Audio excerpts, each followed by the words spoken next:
De Cédric Jubillard. La cour d'assises du Tarn vient de reconnaître Cédric Jubillard coupable du meurtre. La cour d'assises du Tarn le condamne à 30 ans de prison. Cédric Jubillard semble impassible. L'émotion éclate sur les bancs les parties civiles. Les proches de Delphine Jubillard étreignent aux côtés de leurs avocats. Les réquisitions des avocats généraux. Un féminicide a eu lieu, cette nuit du 15 au 16 décembre 2020, à Cagnac-les-Mines. Les éléments sont permis d'établir sa culpabilité.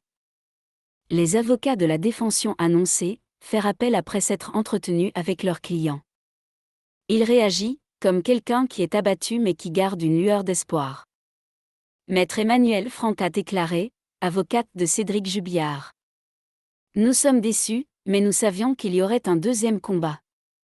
Nous allons nous remettre au travail pour préparer cet appel.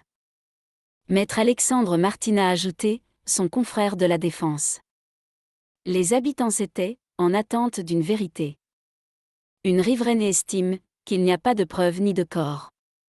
Une autre habitante n'est pas surprise par le verdict. Cédric Jubillard a quitté le tribunal, escorté par la police. Son procès en appel aura lieu l'an prochain. Lafayette de Marseille, Bouches-du-Rhône. Propose. Depuis mercredi 15 octobre des offres de réduction sur l'ensemble de leur stock. Les clients sont au rendez-vous, à tel point que les forces de l'ordre doivent intervenir pour calmer la cohue. Des scènes étonnantes ont été filmées par les Marseillais. La foule se rue. À l'intérieur, tous les articles sont soldés à plus de 50% avant la fermeture définitive des magasins. Une femme lance. C'est épouvantable. Les gens se disputent. Les magasins sont pris d'assaut depuis mercredi 15 octobre. L'attente est interminable. Les clients se précipitent vers les articles de marque soldés. Des rayons entiers sont dévalisés. Il faut beaucoup de patience pour accéder aux caisses. Les magasins ont dû fermer 2 jours de suite. Une femme assure. La police nous a fait déguerpir parce qu'ils ont tiré le rideau. Il fallait vendredi 17 octobre faire 2 heures de queue pour entrer dans ce magasin. La police et des vigiles sont sur place, les entrées sont filtrées. Michel Fanucchi assure. J'ai 36 ans d'ancienneté. On n'a jamais vu ça, même pour les soldes. Les 2 magasins des Galeries Lafayette fermeront définitivement leurs portes à Marseille le 29 novembre à cause de difficultés financières. 145 salariés seront licenciés. Millions de retraités, ex-salariés du privé, ne verront pas leur pension complémentaire revalorisée en novembre. Le résultat est de l'échec des discussions entre les partenaires sociaux. Des échanges ont eu lieu toute la journée entre partenaires sociaux. Un échec s'est produit pour la première fois dans les négociations. Aucune revalorisation n'aura lieu le 1er novembre 2025 pour les 14 millions de retraités du privé. Ce sera le cas de Denise à Antibes-Alpes-Maritimes. La complémentaire représente 10% de sa retraite. L'habitante Fustage 10% Carement. Et puis nous, on doit se serrer la ceinture. Un autre riverain juge. Je ne pense pas que l'Agir Carco soit dans le rouge. Donc c'est un petit peu dommage que les gens ne profitent pas de ce qu'ils ont épargné. Le projet de budget prévoit déjà un gel de la retraite de base pour l'année prochaine, s'il est adopté. L'échec des négociations pour la partie complémentaire Signerait un gel total des pensions des salariés du privé. Le patronat demandait 0,2% d'augmentation, soit 1 euro de plus par mois et 12 euros par an. Les syndicats de salariés réclamaient une hausse au niveau de l'inflation, 1%, soit 5,40 euros de plus chaque mois et 65 euros sur l'année. Le patronat, craint que la suspension de la réforme des retraites n'alourdisse les comptes. Nicolas Daillot estime: lorsque le contexte est compliqué sur le plan financier, il faut être raisonnable et il faut donc augmenter dans des proportions tout aussi raisonnables. Les retraites complémentaires du privé resteront gelées jusqu'à novembre 2026. Le prix de la tonne de cuivre flirte désormais avec les 10 000 $. Ce métal est devenu une cible privilégiée des voleurs. La SNCF ou encore Orange sont impactés. De plus petites entreprises et même des particuliers sont également impactés. Une camionnette pénètre sur le parking d'une zone commerciale. 3 hommes dérobent plusieurs mètres de câbles en cuivre. On les voit charger la marchandise dans leur véhicule avant de disparaître. Une vingtaine d'entreprises ont été prises pour cible dans une zone d'activité près de Perpignan. Les voleurs recherchent la moindre trace de cuivre, sous forme de câble ou même cachée dans les moteurs de climatiseurs. Les cambriolages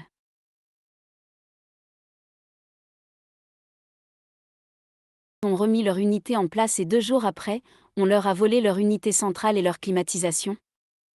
Des faits divers se multiplient. Aucun département né par des équipes de voleurs se revend aux environs de 7 euros. Le trafic peut devenir vite rentable. Un couple de restaurateurs a subi un lourd préjudice à Perpignan. Floriane Mille relate: le lundi matin, en démarrant ma mise en place, j'ai voulu allumer mes fourneaux. Les voleurs s'en sont pris aux tuyaux de cuivre reliés aux fourneaux.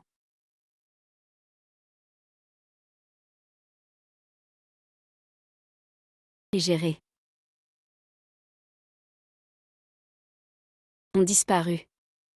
Également, le préjudice avoisinerait les 50 000 euros.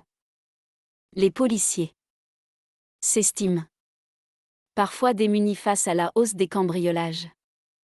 Jérôme Jampy indique: il faut savoir que la brigade n'a que 8 fonctionnaires pour Perpignan.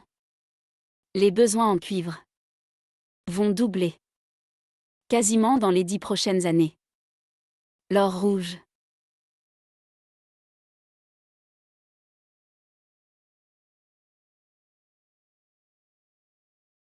Puis 1971. L'annonce de sa prochaine fermeture est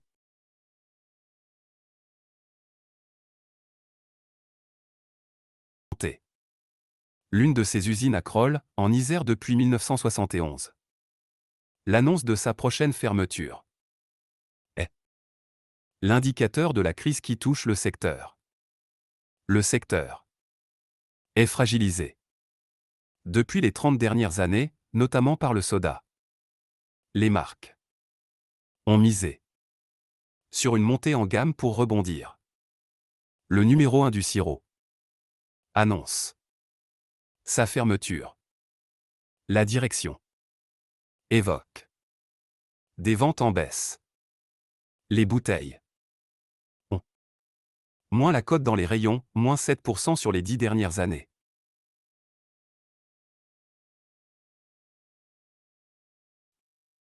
Reconnaît: quand on rentre dans la dose de sucre, j'évite quand même parce que je sais qu'après, il y a des conséquences. Le prix d'un litre de sirop a augmenté De 27% en 4 ans. Le secteur se réinvente. Dans les cocktails ou pour aromatiser le café. Marc Chenu s'est emparé d'un créneau, la montée en gamme. Il prépare un sirop avec les produits de saison dans son atelier.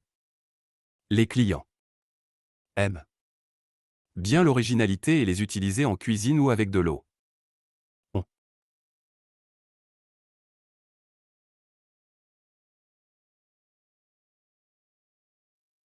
Une cliente assure. J'étais un peu surprise par le fait de goûter pur, c'est parfait. Une autre estime. Ça vaut le coup de mettre un peu plus cher pour quelque chose de meilleure qualité. Les ventes de ce maître artisan ont été multipliées par 3 en 10 ans. Aiment leur voiture. Les Français aiment un peu moins leur garagiste quand la facture arrive. Ils sont de plus en plus nombreux à se lancer dans l'autoréparation. Il y a des économies à la clé. La prise de risque est réelle. Il donne des cours de mécanique sur Internet pour installer tout type de pièces automobiles. Il y a des pièces détachées à moindre coût dans une casse automobile. Un conducteur est un adepte. Il indique: on vient chercher une pompe à gazole pour mon 4X4 qui est tombé en panne. Il est sûr de la trouver quasiment. Laurent Léger assure: il y a toujours ce qu'il faut pour nous dépanner assez rapidement. La casse possède un stock de 67 000 pièces d'occasion et un cimetière de véhicules de toutes marques. La pompe de Laurent Léger est livrée à la caisse après 20 minutes de travail. La pièce d'occasion sera garantie 2 ans sur présentation du ticket de caisse. C'est un bon plan. À 90 € car la pompe coûte 120 € en moyenne sur Internet. La pompe coûte 200 € chez un garagiste auquel il faut rajouter la main-d'œuvre. Les éléments de sécurité comme les airbags et les freins sont strictement interdits à la revente.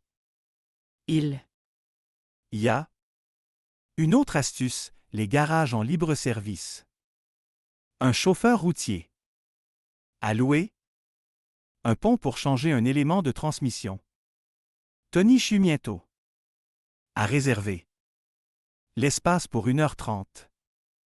L'opération n'est pas simple. Faire appel à un professionnel est inabordable pour lui. Le client confie: j'ai plus confiance au garage, la main-d'œuvre, elle nous assassine. Il a payé la pièce 10 € et la location 40 €.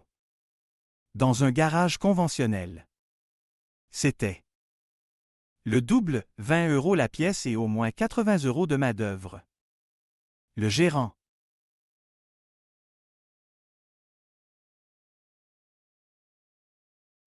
indique: il faut être préparé, avoir compris ce qu'on doit faire. Réparer soi-même est un bon plan. Vous êtes 100% responsable. Aucune indemnisation n'est possible en cas d'accident suite à ces réparations. En laisse. Sont parfois un objet de tension entre joggeurs et propriétaires d'animaux.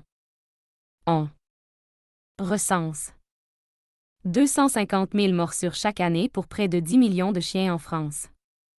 Un cycliste est attaqué en pleine forêt par un chien. Il garde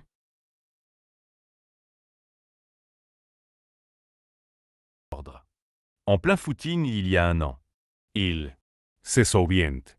À un moment donné, il se jette sur moi et m'attrape à la cuisse.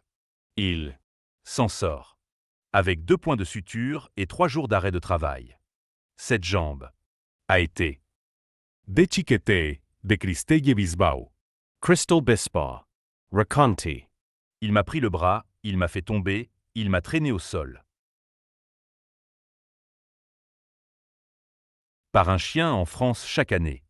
La tension monte entre propriétaires et promeneurs. Isabelle Geinbert. Explique. Les maîtres disent souvent « il est gentil ». Donc franchement, on n'est pas super rassuré. Les propriétaires de chiens doivent tenir les chiens en laisse dans ce parc. Beaucoup de maîtres les laissent courir librement et assument. Un animal bien éduqué ne présenterait aucun danger selon eux. Une propriétaire de chien estime. Il n'y a que moi qui l'intéresse, il faut créer un lien avec son chien. Cet autre maître de chien assure. Quand on voit qu'il y a un danger pour les personnes, on les rappelle. On trouve sur Internet des boîtiers à ultrasons et dans les armureries des bonbons au poivre. Florian Delilio. Rappel. Les bons réflexes à avoir face à un animal agressif. Il Détail. les mains dans les poches, éviter de toiser le chien du regard et reprendre ma trajectoire dans le calme. Le propriétaire du chien est responsable en cas de morsure. Il risque jusqu'à 2 ans de prison et 30 000 € d'amende. Tas de l'Okavango, Botswana, fin septembre. Des touristes ont été attaqués par un éléphant. Des faits ne sont pas isolés ces derniers temps. 4 touristes viennent de commencer une excursion en pirogue avec leur guide sur une rivière du Botswana. Une femelle éléphant surgit et charge dans leur direction. Elle ne s'arrête pas, malgré les cris des guides. Elle Renverse. Mais il se retrouve dans l'eau comme les autres. Le rescapé.